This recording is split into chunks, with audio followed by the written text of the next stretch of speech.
Stop scrolling because if you blink this week, you missed something that's going to change how people talk about silver for years. Triple digits, not almost, not intraday, and then it faded. I'm talking about silver printing $100 and holding long enough to leave a scar on every chart, every short seller, and every investor who kept saying it can't. And the craziest part, this wasn't a casino squeeze powered by paper promises. This move has the fingerprints of real metal, real buyers, and real scarcity all over it. And before we go any further, I'm going to say this once and keep it moving. I'm running a campaign to eliminate copycat channels. If you value what I do here, support it right now by subscribing and commenting our John AG so I can see who's really riding with us. Now, here's the line that's going to anchor this entire video. Today is Saturday, January 24th, 2026. And right now in New York, it's 12:47 p.m. Drop a comment. Comment what time you're watching this right now, because I want to see how global this moment truly is today. All right, let's talk about what just happened, why it's happening, and why the next chapter could be even more violent than the first. Because the internet is already filling up with people trying to explain this with the same lazy story, speculation, mania, overheated. And if you believe that, you're about to get misled at the worst possible time. Here's the reality. When silver rips like this, you have to ask one question. First, who is paying up, and why are they paying up right now? Because there are two kinds of silver rallies. One is the paper rally, where leverage and headlines push the price for a few days, and then it collapses like a folding chair. The other is the physical rally, where the market starts behaving like it actually needs the metal, and suddenly the rules change. This week looked a whole lot like the second kind. And I know what some of you are thinking. Okay, listen, people have said physical shortage for years. Why should I believe it now? Fair question, but stay with me because the clues are stacking up in a way we don't normally see. And it's not just happening in one country or one exchange or one time zone. This is a coordinated-looking premium bid across multiple regions, and that is rare. Let's start with the simplest observation. When a commodity is truly tight, the market doesn't wait politely for the official price. Buyers don't sit there refreshing a screen, hoping for a better number. They go out and they pay what they have to pay to secure supply because the cost of not having the material is bigger than the cost of paying up. That's how you get a surge that feels like it's being pulled upward by a magnet. That's why premiums matter. Premiums are the market whispering the truth before the headline price admits it. And lately, the premiums being paid for large format silver bars, especially the kind used for industry and big investment orders, have been sending a message: we want the metal now, not next month, not next quarter. Now, there's a reason this can happen in silver in a way that shocks people. Silver is not just a store of value metal. Silver is a working metal. It's a metal that gets consumed. It goes into electronics, solar panels, medical applications, specialized chemicals, electrical contacts, and countless components you never think about until there's a shortage. Gold can sit in a vault for 100 years and still be gold. Silver can get used, scattered, and unrecoverable in tiny quantities. Across billions of devices. That matters. And here's where the story gets even more interesting. The supply side of silver is weird. Unlike many commodities where higher price quickly encourages more production, silver supply often can't respond the way people assume. A huge portion of silver comes as a byproduct of mining other metals like copper, lead, zinc, and gold. That means even if silver price screams higher, miners don't instantly say, great, let's double silver output. They can't. They're primary. Economics are driven by the main metal.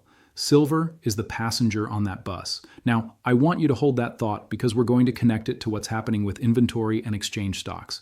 But first, let's talk about the countries you keep hearing about, China and India. People love to turn this into a simplistic East versus West story, but the truth is more nuanced, and that nuance is where the opportunity hides. When demand increases in a major consuming nation, it can show up in a few ways. Rising imports, shrinking local inventories, rising domestic premiums, or a mix of all three. And when you see multiple signals at once, it's like smoke coming out from under a door. You may not see the fire directly yet, but you know something is burning. So what are the signals right now? First, we're seeing chatter and evidence of tightening inventories in key hubs. Second, we're seeing premiums that suggest immediate demand for physical bars. Third, we're seeing investment interest expand beyond the usual Western ETF crowd and into regions where physical metal culture is deeply embedded. And that matters because investment behavior is different. Some investors click buttons, others buy metal and put it away. When a market starts shifting from button clicks to bars leaving the system, the float shrinks and the same dollar of demand pushes price harder. That's when silver stops acting like a calm asset and starts acting like a spring. Now, I'm going to make a claim that will upset some people, and that's fine. A lot of the loudest voices explaining this move are still thinking in the old framework, like it's 2011 and silver is just a leveraged bet on a chart pattern. But this cycle has a different backbone. This cycle is being fueled by structural industrial demand colliding with a slow, constrained supply pipeline. And yes, speculation joins the party because it always does. But speculation isn't the foundation, it's the accelerant. And speaking of accelerants, let's address the thing everyone is scared to talk about. What happens if the market starts doubting the availability of deliverable silver on exchanges? I'm not saying it's guaranteed.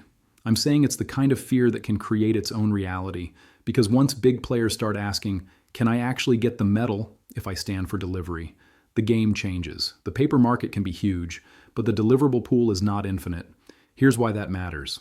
In many commodities, inventories on exchanges act like shock absorbers. When demand spikes, inventory can smooth it. When supply spikes, inventory can absorb it. But when inventory is shrinking while demand is rising, the shock absorber turns into a slingshot. Now, I'm not here to throw around scary words for clicks. I'm here to help you think clearly. And the clear way to think about silver is this. Silver doesn't have to run out for price to re-rate. It only has to become inconvenient to source at the old prices. Inconvenience is enough. Delays are enough. A few big buyers paying higher prices is enough. Once that happens, the global price starts chasing the highest urgency bidder. And that takes us to the psychological level. Because one of the reasons silver is such a legendary market is that it doesn't move politely. It doesn't do the slow staircase the way some assets do. Silver sleeps, then it snaps. It lulls people into boredom, and then it punishes them for not paying attention. And when it hits a round number like $100, it's not just a price, it's a headline. It's a mental barrier. It's a social proof moment. It's the kind of thing that pulls new eyes into the market, and the market knows it. But don't get it twisted. The round number is not the end. Sometimes it's the beginning of the most dangerous part where everyone thinks it's too late, and then the market does the most unfair thing possible. It goes higher anyway. And let me add a piece of history that most people conveniently forget. The biggest silver moments don't announce themselves with a press release. In early 1980, the public didn't wake up one day saying, "Today is the top." The move accelerated. Headlines got louder. And then volatility became the main character. In 2011, it wasn't the day silver tagged its peak that hurt people. It was the whipsaw afterward when confidence got chopped up. The lesson isn't silver always crashes. The lesson is that silver's temperament is extreme, and extreme markets demand extreme discipline. So when I say this could get wilder, I'm not trying to scare you, I'm trying to prepare you. Because once a market goes triple digits, the risk managers wake up. The brokers tighten terms, the funds adjust models. The producers and fabricators rethink hedges. And the most important group of all, the people who are short, start doing math they don't like. Here's the part nobody likes to say out loud. A lot of short exposure in commodities isn't some evil villain twirling a mustache. Sometimes it's a business hedge. Sometimes it's a market maker doing inventory work. Sometimes it's a fund running a spread. But in a fast repricing, those shorts still have to manage risk. And managing risk often means buying back into strength. That's how you get the ugly kind of upside where price climbs not because everyone is euphoric, but because the market is forcing positions to unwind. And that sets up a question I want you to answer honestly. If silver pulls back to, say, the low 90s after printing $100, do you think that's the end? Or do you think that's the market reloading for the next push? Comment your take, because I read those and I use them to shape what we cover next. Now, I want to pivot for a moment to a currency angle that people ignore. When metals surge, it's tempting to say silver is strong. But another way to say it is, currencies are weakening. And that's not just a poetic statement. Over long periods, fiat currencies almost always lose purchasing power. Some do it slowly, some do it dramatically, but the direction is the same. And metals are the mirror that reflects that truth back at you. This is where you start seeing these weird historic moments, where silver breaks records not only in dollars, but in other currencies too. And when it does, it forces people in those regions to ask a question they don't like. If silver can do this, what does that say about our money? Now, here's a twist. There are still people out there treating certain currencies like they're immune. Like there's one safe fiat that doesn't participate in the global debasement game. And historically, some currencies have held up better than others for stretches of time. But in a world where debt piles up, demographics shift, and governments promise more than they can fund, even the good currencies get dragged into the same gravity. So, when you see silver ripping in places that used to feel insulated, it's a reminder. The debasement trade doesn't need your permission, it just keeps moving. All right. Now let's talk about the other white metals, because this is where a lot of people are going to get surprised in 2026. When silver gets attention, it often pulls a spotlight onto platinum and palladium too. Not because they're identical, but because they live in the same mental drawer for investors. Precious metals that aren't gold. Platinum and palladium have their own story. Supply constraints, industrial usage, and a market structure that can be thin when flows shift. Platinum has been historically cheap compared to gold for long stretches. And when that ratio starts to mean revert, it can happen fast. Palladium has been a roller coaster because of concentrated industrial demand and supply risks. I'm not telling you to chase anything. I'm telling you to watch the relationships because bull markets often rotate. Now, I'm going to show you how to think about this without needing a PhD or a terminal. Think in ratios. Ratios cut through the noise. If silver is up but the stock market is down, that's one story. If silver is up and stocks are up, that's another. But the most revealing thing is silver priced in other assets. So let's do that. Silver versus stocks, silver versus real estate, silver versus gold. And the goal is not to predict tomorrow's candle. The goal is to understand whether we're in the early innings or the late innings of a bigger repricing. First, stocks. When investors feel safe, they crowd into growth assets. They chase multiples. They buy narratives. When they feel unsafe, they start asking about cash flow, hard assets, and things that don't require faith in future earnings. Metals can benefit in that transition, especially if real interest rates are low or negative. Second, housing. Housing is the real-world benchmark. People understand a house. People understand rent. When you start measuring how many ounces of silver it takes to buy a typical home, you get a reality check that cuts through every argument online. In some eras, metals buy you less real estate. In other eras, metals buy you a shocking amount. That swing is not random. It reflects how stretched financial assets are relative to hard assets. And third, silver versus gold. The gold-silver ratio is one of the oldest dials in the market. It doesn't tell you everything, but it tells you when silver is outperforming or lagging. When the ratio compresses, silver is taking the lead. When it expands, gold is acting as the defensive anchor. In a true precious metals bull, you often see gold lead first, then silver catches fire. And if that pattern is repeating, then silver going triple digits is not an isolated event. It's a phase. Now here's the cliffhanger part. If this is a phase, what's the next phase? Because triple-digit silver changes behavior. It changes psychology, it changes corporate procurement, it changes recycling incentives, it changes mining investment decisions, and the market needs time to digest those changes. But the digestion itself can create more volatility, not less. Let's talk about procurement, because this is where the story becomes real. If you're a manufacturer and silver is a key input, you don't want price chaos, you want stable supply and predictable costs. When price runs, manufacturers start doing things like long-term contracts, strategic stockpiling, substitution research, and in some cases, passing costs downstream. Those moves are slow at first, then they become urgent. But here's the problem. Substitution is not as easy as people pretend. Silver has properties, conductivity, reflectivity, chemical behavior that make it hard to replace in certain applications. Engineers can reduce usage, redesign components, or shift materials in some cases, but not instantly and not everywhere. So industrial demand doesn't disappear just because price is higher. It adapts, and that adaptation can keep the demand floor firmer than skeptics expect. Now at this point, somebody always shows up and says, okay, but if price is higher, won't supply explode? That sounds logical. But remember what we said earlier, a lot of silver supply is a byproduct. So for supply to surge, you need either new primary silver mines coming online, which takes years, or you need the base metal mining complex to expand. And that depends on copper economics, zinc economics, and global industrial cycles. In other words, silver supply response is delayed. And delayed supply response in a market with rising demand is how you get sustained repricing. Now, let's address something that's going to be controversial. The idea that silver is being manipulated. You've heard it. You've seen the documentaries. You've seen the threads. Here's my take. Markets can be influenced, distorted, and gamed, especially when paper leverage is massive. But if you build your entire worldview around everything is rigged, so nothing matters, you will miss real signals.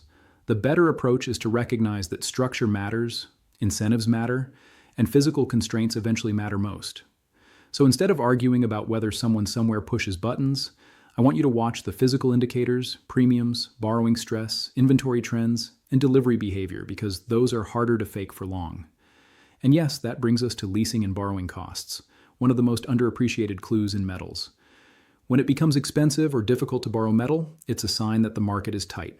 When borrowing costs move in unusual ways, it's often the market communicating stress. You don't have to obsess over the decimals. You just have to understand direction and context. Now, we're going to take a quick detour into Japan because something is happening there that a lot of Western investors don't fully appreciate. Japan has been living in a world of ultra-low rates for a long time. That created massive carry trade behavior, borrowing cheap yen to buy higher-yielding assets elsewhere. When that kind of trade unwinds, it can ripple through global markets in strange ways. Here's the key. When volatility rises and carry trades unwind, people rush to reduce risk. That can create forced selling in some assets, but it can also increase demand for perceived safe stores of value. And if local investors start seeing their purchasing power erode, the cultural appetite for physical metals can rise quickly. When that happens in a big, wealthy country, it matters. And that's why you're hearing more stories about Japanese retail interest in silver, difficulty getting certain bar sizes, chatter about buying, and the sense that gold ran too far, so people are looking at silver. That's a plausible behavioral pattern. But I want to add a skeptical counterpoint. Don't assume silver demand is rising there only because gold is too expensive. Sometimes it's because the public starts sensing a regime shift, like inflation expectations are changing, or currency confidence is wobbling, or the old playbook isn't working anymore. Now, if you've made money in this market, silver, gold, stocks, business, anything, share your success story in the comments. I'm serious. People reading this are trying to stay motivated, and your story might be the spark that keeps someone disciplined instead of emotional. All right, now we need to talk about forecasts. Every year, analysts line up and throw numbers into the air like darts. Some are cautious, some are bold, and most are wrong. Here's the problem with price guesses. They often assume the future will behave like a neat spreadsheet. But metals don't move in spreadsheets. They move in waves. Waves driven by policy, emotion, supply chains, and sometimes sudden fear. So instead of obsessing over, will silver be 120 or 160? The better question is, what kind of market are we in? Is this a slow grind higher, or is this a revaluation phase where price has to jump to ration demand? If it's rationing, then big moves are not only possible, they're required. Because the market uses price as a traffic signal. If too many buyers show up at the same time, price has to go high enough to slow somebody down. And that's why the triple-digit moment matters. It tells you the market is willing to use the blunt tool. Now, I'm going to do something that mainstream narratives hate. I'm going to connect metals to macro policy without turning this into a political sermon. Just facts and incentives. Governments run deficits, central banks manage rates and liquidity. When growth slows or debt costs rise, policymakers often choose the path of least resistance. Easier money, financial repression, and policies that quietly reduce the real value of debt over time. One of the side effects is that hard assets tend to reprick. That doesn't mean metals go up in a straight line. It means the baseline pressure is upward over long periods, especially when confidence in paper promises gets shaky. Now, you might be asking, if this is so obvious, why doesn't everyone buy silver? Because silver is psychologically hard. It's volatile. It embarrasses people. It punishes late entries and weak hands. It's not a polite asset. And many investors would rather own something that makes them feel smart every day than something that makes them feel stressed for months and then rewards them suddenly. Silver rewards patience and punishes impatience. That's why it creates legends. Now, I promised you something earlier, bonus links. In the description, I've placed bonus links, including a premium WhatsApp channel link and a channel membership join link. Those are there so you can stay plugged in without chasing rumors, and so you can choose how deep you want to go. And that membership part matters because we offer members-only videos produced by a separate team with more research and tighter editing. Those videos are only for premium members, and they go deeper into the data, the setups, and the bigger cycles that we can't always unpack in a standard public upload. Now let's get back to the action, because the $100 print is the headline, but the underlying motion is the story. When a market enters a re-rating era, it usually doesn't do it with one move and then stop. It does it in waves. Wave 1 shocks everyone. Wave 2 convinces people. Wave 3 turns it into a social phenomenon. And somewhere in that process, the market does something that feels irrational, but it's not. It's just repricing to a new equilibrium. So what would that equilibrium look like? I'm not going to give you a magic number. I'm going to give you a framework. Equilibrium is the price where supply can meet demand without constant stress.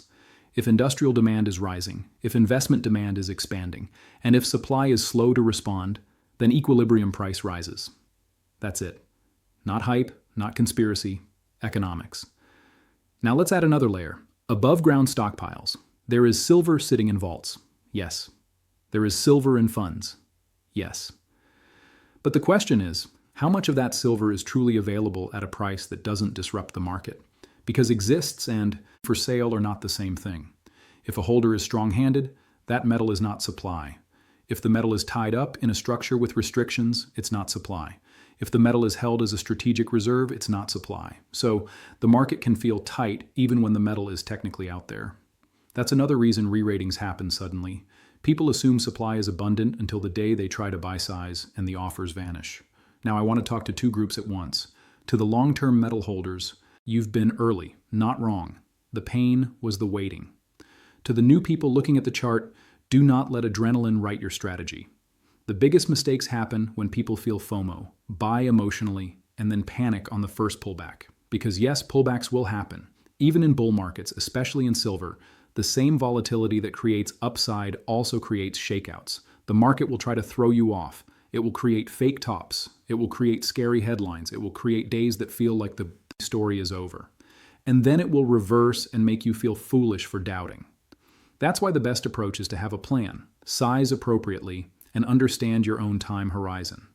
Now here's another question for you. Do you think triple-digit silver is a one-time headline, or do you think it becomes the new normal? Drop your answer in the comments and tell me what you think would need to happen for silver to stay above $100 instead of briefly touching it. And here's the next cliffhanger. If silver can do this, what does that imply about gold? Because silver often moves as the high beta cousin, but gold is the anchor. If both are moving, it can signal something bigger than a commodity trade. It can signal a confidence shift, and confidence shifts don't reverse easily. So let's talk about gold briefly. Gold tends to move when real yields are unattractive, when currency confidence is questioned, or when geopolitical stress rises. It also moves when large institutions increase allocations. In a world of debt saturation and policy intervention, gold has a simple role. It is nobody's liability. That's why it keeps showing up cycle after cycle. And if gold is moving, silver gets pulled along until silver decides to outrun it. That's what a compressing gold-silver ratio looks like in real life. Now, I also want to address the stock market comparison because it's going to trigger people. There are periods in history where stocks outperform everything, and people start believing that's the natural order. Then the cycle flips, and hard assets start outperforming paper claims. When that flip happens, it's not always obvious at first. It starts with relative charts. It starts with metals quietly gaining ground, and then one day you wake up and realize the world has changed. The bigger point is not sell stocks, buy silver. The point is diversification and understanding regimes. If you're Allen on one regime and that regime ends, you're exposed. Hard assets can be insurance, not a religion. And if you're successful, again, I want to hear it. Share your success story below so other viewers can stay motivated and learn what worked for you. Now let's talk about the narrative traps that show up right now. Trap number 1, it's too late. Trap number 2, it's going to crash tomorrow. Trap number 3, someone will stop it. Trap number 4, this is just a bubble. Some of those could partially happen in the short term because markets are messy, but if you let fear narratives control you, you will never build conviction in anything. Instead, watch the data points that matter. Industrial demand trends, mining timelines, inventory changes, and global premiums. And watch behavior. Are people buying and holding, or are they flipping? Are manufacturers securing contracts, or are they waiting? Are investors treating dips as gifts or as reasons to run? Because behavior tells you whether a move has roots.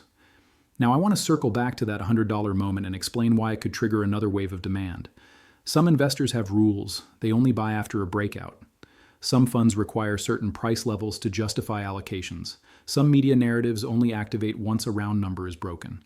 And some investors simply need proof. When a $100 breaks, it becomes proof.